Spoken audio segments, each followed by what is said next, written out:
Welcome back, everyone, and War Eagle. My name is Eddie Orantes. I'm the Director of Business Operations for the Office of Alumni Affairs at Auburn University. And for the next 30 minutes, your host of 18 minutes and 56 seconds, the Auburn Alumni Association Speaker Series. To see all of our shows, you can go to aub.ie/1856 series. We want to keep this fast moving, so all our guests will talk or present and do what they do for no more than 18 minutes and 56 seconds. And we want to hear from you. It's fun and engaging to be able to see your responses. So please ask questions and interact by leaving comments on our Facebook page. We'll do our best to answer them in the half hour that we have together. Today we get to spend 18 minutes and 56 seconds getting to know Christa Cotton. A native of Leesburg, Georgia, Christa worked in the family business during college, ultimately helping establish 13th Colony Distilleries, Georgia's first distillery. After graduating from Harbert College of Business at Auburn University in 2010, she moved to New Orleans, finding work at a local ad agency specializing in hospitality, tourism, and entertainment. After years working alongside chefs, restaurants, hotels, and events, she founded the Orleans Beverage Group in 2017. Acquiring the Guapo trademark and rejoining the craft spirits industry she's passionate about. Welcome, Christa, to the show. Thank you, War Eagle. Thanks for having me. War Eagle, it's great to have you here. We're excited. We get to learn about you, and I get to learn how to make some really good drinks. But first, I want to start with your Auburn story. Can you share with us a little bit about you, your story, and then we'll get into a demo. Sure, of course. So as you already said, I grew up in Leesburg, Georgia, which is right outside of Albany. I graduated from Deerfield Windsor in 2005 and really thought that I would end up at Tulane in New Orleans. I grew up spending my summers here with family. My parents have a lot of commercial real estate property here, and it's where I thought I always wanted to be. But the closer college got, the more scared I was to go 8 hours away from home. Auburn started looking like a better and better choice, and ultimately that's where I decided to go. It was about 3 hours from home, so it was a little bit of a closer option for me, so I did that. And once I arrived at Auburn, I really did love it and joined my sorority. I was in Delta Gamma and decided to stay for my entire college career. And it worked out really well for me because I was able to work in the family business, and my dad's commercial real estate office is headquartered in Columbus, Georgia, which is about 45 minutes away from campus. So I was able to take a full load of classes, but still work for him on the side, which I did for the first 2 years of school. And then the financial crisis and meltdown started happening in 2007, 2008. Katrina had already hit. We had had a ton of problems within commercial real estate. And ultimately, that ended up being a good decision for me to not be in New Orleans during college, because Katrina would have been pretty disastrous for me there as well. So at that point, my dad decided that we needed to diversify as a family, and he really wanted to open a craft distillery. He saw an article in the Wall Street Journal of a craft distiller in Atchison, Kansas, and he decided to go for it. And everyone thought he was insane, but we did it. So I started working on that project in 2007. We started production in 2009. So for the last half of my college career at Auburn, I really helped my family launch the distillery, and it is still in production today, and it's actually doing really well. So it's based in Americus, Georgia, which is about 2.5-ish hours away from campus. So I would go down there on the weekends some, was still based in Auburn the whole time, but that's really how I learned a lot about licensure, coding, manufacturing, and all the basics for what I needed to know to have my own business today. That's wonderful. It's a great story, and honestly, we benefit from that, right? Because we get to see not only the finished product, but we also get a sense of what it tastes like. So let's do this. After sharing that story, would you guide me through a demo of making El Guapo Old Fashioned? I'm a novice when it comes to this. So you can help me. My wife will love you because of this, and my friends, when they come over, will also appreciate the fact that I've learned to do this. So can you guide us through this El Guapo Old Fashioned demo? Absolutely. So to make an old fashioned, you just need a mixing glass, it's empty, and then you'll need a bar spoon. This is a stirred drink, not shaken. So to start out with, you'll want to put about half of your mixing glass with ice, maybe a third to a half, whatever you have handy. And then instead of using sugar for ours, we actually use our Creole orgeat syrup, which is a spiced pecan-based. Regular orgeat is made from almonds, but we do a version that's made with pecans. It's available on our website. And it's amazing. So you can pour, we do about half an ounce. So if you take your jigger that you have and you pour half an ounce of syrup in there, you want to add that over the ice. And then, of course, I'm using my parents' bourbon from America's 13th Colony. And we use 2 ounces of bourbon in our old fashioned. So we pour that in the mixing glass over the syrup and the ice. This is fun. It's a chemistry class at Auburn, but without it is. I hope I do justice. And for all the viewers, just know I will not be drinking, but I will be mixing. So let's try this. All right, 2 of those in there. Once you have the bourbon, we have about 12 different flavors of bitters in our company, but one of our favorites for bourbon drinks is our chicory pecan bitters. It's made with pecans from my uncle's farm outside of Leesburg, Georgia, and chicory coffee that's made here by a friend in New Orleans. So we put 3 to 4 dashes of this. Bitters are really just personal preference. You can use more or less depending on your taste. It's more preference and less science. It's really, whatever you like. And then we use the back of our bar spoon to just stir in a revolution to really get the bourbon cold and to mix everything all together. Once you've done it a dozen, 2 dozen times, then you'll want to take a strainer and just pop it over the top. And I use a lowball glass for mine. So you just strain it into your lowball.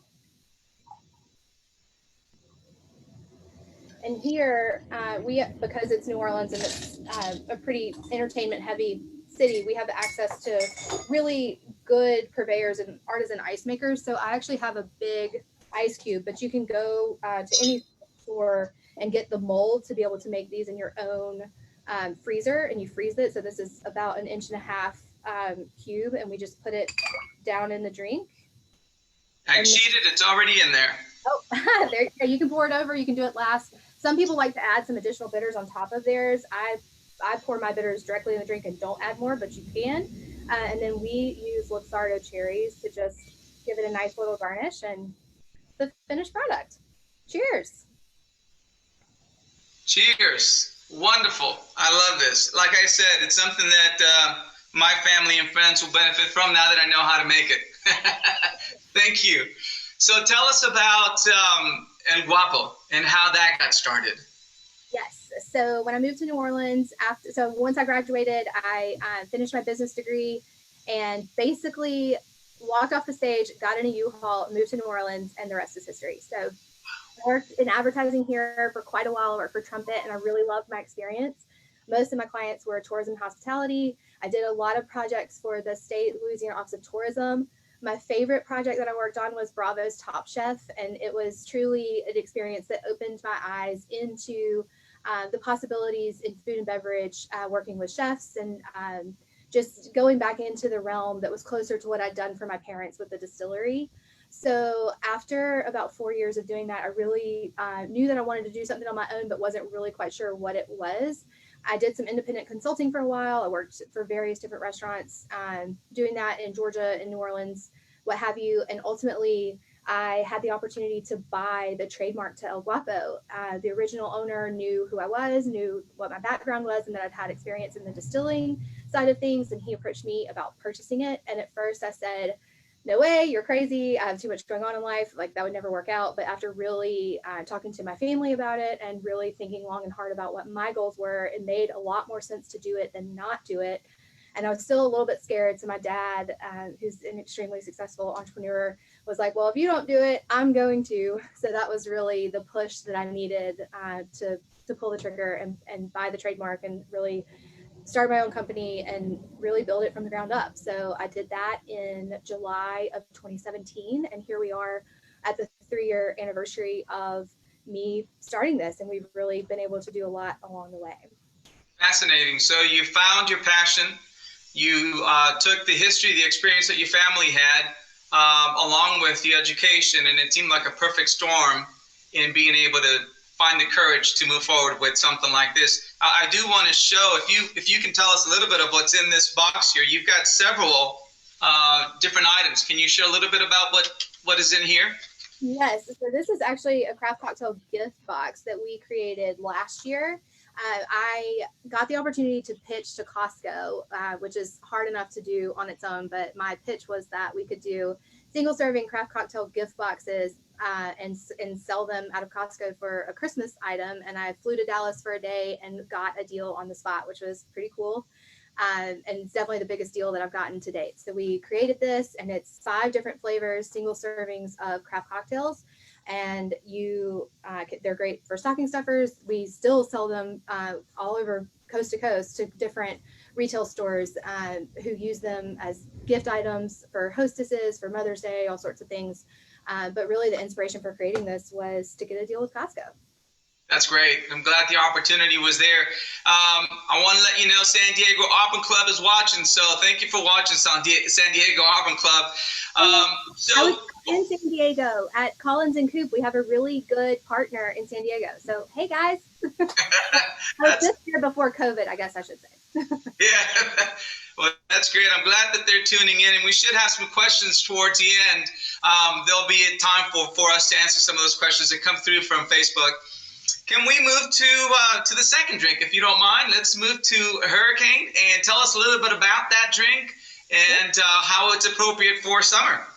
So the Hurricane was actually created during World War II when bourbon and whiskey became a little bit harder to come by. Pat O'Brien's bar, which is still extremely popular, I would say it's probably the most popular, or one of the 2 most popular bars in the French Quarter here in New Orleans, still makes this drink today on St. Peter Street. So they have their own proprietary mix, but we created one too. So to make that, you'll need a shaker. So we put the same amount of ice that you would use for an old fashioned. So half to a third of your shaker in here. And today we're going to make this as a mocktail. So if you wanted to turn this into an alcoholic option, you would also pour 2 ounces of rum into your shaker. We try to support local and regional distilleries as much as possible. So here's a good one from New Orleans that we use a lot. It's Roulaison. They're located not very far from our current office, and we love these guys. So here's Roulaison. But we're not going to use that today. Today we're just going to use the Hurricane mixer. So we pour 2 ounces of the mix over the ice in the shaker. And a lot of people ask us how we get the color in our Hurricane mix because we don't use any chemicals or preservatives in any of our products. So ours is actually made with passion fruit and hibiscus, and the hibiscus is really what gives it that really cherry red color. Naturally. Awesome. So once you have that in there, shake. You'll know that it's ready because the outside of your shaker gets all frosty and cold. And some shakers you just can pry the top off, and the strainer is already in, which is what I'm using today, but some don't. So if that's the case, you'll go back to using a julep strainer, a regular strainer, whatever you need. But for us, we will just put the Hurricane mix that we did in here. And you want to make sure to shake the liquid in the shaker to get it all out, because sometimes the ice will sort of clog up the strained portion, so you won't get it all out. Okay. So once that's done, some people want to put ice, some don't. It just kind of depends on what glass you use. I like ice in mine, so I do that. And then for the non-alcoholic version, we use club soda, any kind, Pellegrino, Spring Valley, whatever you like. And we fill it to the top. And then the fun thing with mocktails or cocktails really is that garnishes are a fun thing to play around with, and there's really no rules on what to use. There's myriad options, and you can use things in your kitchen, things in your yard. If you have yard flowers, just make sure they're not poisonous first. But whatever you like. I have some dehydrated lemon and lime wheels that I like. They smell really nice, and they're beautiful in cocktails, so I tend to use those for mocktails a lot. And we actually manufacture these in our building now. And sell them to different restaurants. So I use those for my cocktail, and once they're done, serve it. You're good to go. Cheers. Cheers. And also, I should mention that our hurricane mix is only 5 grams in sugar. So people that are concerned about sugar in their cocktails, we have a lot of really good options for low sugar options. And actually all of our bitters are no sugar added. So it's only like natural sugar in the ingredients. So that's another really important part of what we do. We try to keep it all natural and as locally sourced as possible. It's delicious. Thank you. So as we drink through this, when you consider what else you're passionate about, I know that in addition to being a businesswoman and owner and founder, you are involved in a lot of causes. And you also have received a lot of awards as a result of the fine work that you're doing. Can you share a little bit about those two things? Absolutely. So I'm very involved in the Good Food Foundation. It is an organization based in San Francisco that cares not only about how delicious your products are, but also how sustainable your company is and the quality of the ingredients that you put in the various products. So impeccable sourcing is probably my number one goal. I want all of our products to be made with the absolute best ingredients that we can find and bring here to our facility. Which is how I found this organization, got involved with them. I'm now a judge for their liquor category, which is really fun. It's not a bad job to have. I'm not sure what'll go on with that this year with COVID, but usually in the fall, I fly to San Francisco with an amazing group of panelists from all around the country, and we taste various alcohols from small businesses all across the country and rank them in a blind tasting. So that's really fun. I'm actually the all-time winningest Good Food Award for any elixirs company. I've won 4 myself since I started this business 3 years ago, which is pretty cool. And it's something that I plan to continue doing as we grow. I don't plan on changing our values. I would like to stick to a sustainable code of conduct and the way we manufacture our products. So that's something I plan to continue. I recently just won the 2020 La Dame d'Escoffier Legacy Award for Fine Spirits, which is really awesome. Congratulations. Thank you. So that was a little bit unexpected. I was supposed to be going to Tequila, Mexico to spend a week with Jose Cuervo and their leadership team to learn about their sourcing practices and their distillation in their facilities, and also spend 3 days with their internal marketing and PR team. And I think that's something that will really help me grow my business and understand what it takes to do it on a global scale, as opposed to just on a really regional, growing into a national scale. And I think that I will have the opportunity to do that. I just don't think that it will be anytime soon. So that's very exciting.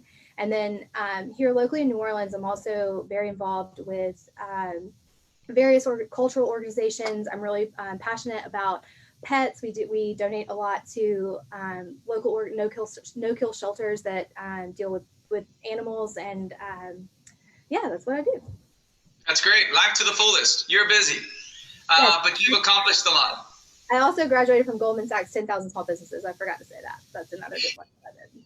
Let's talk a little bit about that, if you don't mind. We're going to segue into that. So you think about being an alumnus, right? And think about the education that Auburn University provided you. How has it helped you work through the current situations that we have, the current economy that we have as a small business owner, and maybe talk a little bit about your experience there with Goldman Sachs? Sure. So if I could go back and retake that Auburn Business Logistics course, I would do that in a heartbeat. I would pay for it. Oh my gosh, why didn't I pay better attention? That's probably one of our biggest struggles right now. COVID has really changed our business model, and it's been very tough. We are in a different spot than most businesses who have either been closed or have seen an extreme decline in sales. Our business is actually through the roof. Our sales were up 480% in April and 800 and something percent in May. It's crazy, the numbers that we're seeing, but that creates a whole nother set of problems when it comes to manufacturing, logistics, keeping up with the stuff. There's a lot of issues in supply chain. You can't really get glass from China. So if you didn't order enough, you have to figure out how are you going to get that? What businesses can you work with? What can you barter? There's just a lot that really goes on behind the scenes that a lot of people aren't aware of and don't think about. And it can be really, really tough. Goldman Sachs is definitely a faster paced, more in-depth experience. And I think it definitely helped me to go through that when I already had a business that I was specifically going through that course. Whereas at Auburn, I didn't know what I wanted to do, where I was going to be, which is a little bit different. But it was definitely something that I would do it was a good decision, and I would definitely do it again. And my classmates have been amazing. It's actually a good source of support to go through something like COVID with, because you have 23 other people that were in this program with you that are going through similar challenges, and have this group to talk to. It's sort of like my sorority at Auburn, whom I also try to keep in touch with. It's just another group of support, but it's specific to business. Support groups, networking, as well as cohorts, all those things play into the way that careers are able to sustain and grow. So I'm happy that things are going well for you. When you think about New Orleans, or even here at Auburn, were there any favorite venues of sorts to go to enjoy yourself? And actually talk a little bit about drinks. Are there any drinks in particular that you have as favorites that you can share? I might have spent a little bit too much time at Sky Bar, maybe a tad. Unfortunately, Acre wasn't around when I was in school, but I love Acre. I've been several times now as an adult, going back to Auburn to visit for tailgating, football games, just a random weekend. I really don't think that I had such an appreciation for higher end craft cocktails and the ingredients that went into them. When I was in school, I was much more worried about having fun and going wherever my friends were going, but it's been fun to go back and kind of see how Auburn has changed. There's all these new hotels and restaurants and great things to experience. And after COVID, it's definitely on my list. I actually have a daughter now. She's never been to Auburn. I can't wait to bring her and take her picture. Maybe she won't be going out to restaurants and enjoying that part of the experience with me, but I think just reconnecting with campus and seeing it, and introducing my daughter, the next generation, into the Auburn experience is something I'm definitely looking forward to. That is the magic. My family and I have lived here 5 years, as I've mentioned before, and so we've enjoyed every aspect of Auburn as a result of having some really unique opportunities to take those pictures and also to build those memories. So do come on back, pay us a visit at the Alumni Center. We'd love to be able to see you and your family. As we continue to think through or to share some of these questions that come up, some have asked favorite cocktails, football tailgating cocktails. Oh, okay. So for football, we do a lot of like easy batch cocktail situations. So whether it's a margarita or salted paloma, we take something that we can make a gallon of and just make it an easier experience for everyone. Tailgating cocktails are very interesting to me. That's a project that we constantly think about, and we're kind of trying to figure that out in an Auburn way, but more news on that later. Fair enough. Yeah. Fair enough. In staying with family and some of the biggest accomplishments, can you share a little bit about what your family does in New Orleans? Some of your favorite things that you like doing? For like recreation, what we enjoy? Yeah. Mm-hmm.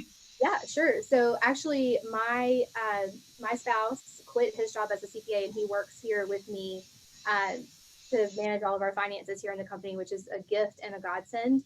I wouldn't be able to do what I do without Brian's support. And also working as a family, it is very stressful, but it gives us a lot more freedom to go and do things. We're kind of on a similar schedule. It's been thrown off a little bit by COVID, but we're able to do a lot more. So I'm a water person. I really love to fish. I enjoy the bayous. I like going out and seeing, the natural wonder that surrounds New Orleans, and even going down into Florida and the Panhandle. My parents live on 38 part-time.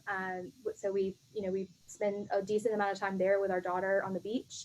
But really our day-to-day activities, we love our neighborhood. We walk around, we support our local businesses. It's fun to live in an environment where you can, we're 6 blocks from a grocery store. We have probably 15 to 20 different restaurants just within our immediate 8-block area, which is really nice. So we spend a lot of time at home. And with COVID, we've replaced our front porch. We've power washed our house. We're about to repaint. We're screening it back deck. Just like every other American family, we are spending the time to make our home exactly what we want it to be. And another project that we've taken on is building an outdoor shower, just so that we don't have enough room for a pool, but we can make it like kind of have, more something new for us to play with at home. So, that's what we're doing. Thank you, Christa. I'm really happy that you get to share a little bit about what you do personally, because you think about this show, really what it's doing is providing an opportunity for those that want to take a break from what happens on a day-to-day basis and learn more about who we are, who you are as an alumni, and what it is that you do, not only professionally, but personally as well. We're going into the last segment of our time together. I just want to be able to ask this question. You've worked with local farms, Yes. and you like doing buying local ingredients. Can you share a little bit about that? Sure. So there's a big disconnect between where farmers are able to sell their products and then the customers that are able to get them. And especially with COVID, as a lot of these higher end white tablecloth restaurants have closed, you've seen farmers really struggle. And some farmers are even throwing away products because they don't have an avenue to get them to consumers. So one solution for this is we've seen a lot of our higher end white tablecloth restaurants here in New Orleans turn their storefront or their restaurant fronts into a market of sorts. So more of like a micro farmers market, if you will, in various neighborhoods in town. And that has been successful. We also we offload product if we're making a batch of something like strawberries, for instance. We have several products that have strawberries in, and we're bringing those in by the bushel. So we're able to connect and get those products, but it's harder for consumers to do it. So we're paying a lot of attention to what our restaurant friends are doing and trying to help make those connections between farmers and restaurants so that more products are used by families and given away in situations instead of being thrown away or not being able to find a home before they spoil, basically. Thank you for sharing. We want to thank you, Christa, so much for joining the show today. I had a blast learning about you, learning about what it is that you do. My wife and friends, like I mentioned, will love these drinks. The Auburn Alumni Association is proud of your accomplishments, so congratulations. Thank you for joining us today. Wonderful. Join us next week when we get to spend 18 minutes and 56 seconds. That's next week at 11:30. We will have our next show then. Thank you so much, Christa, for joining us. And War Eagle. War Eagle.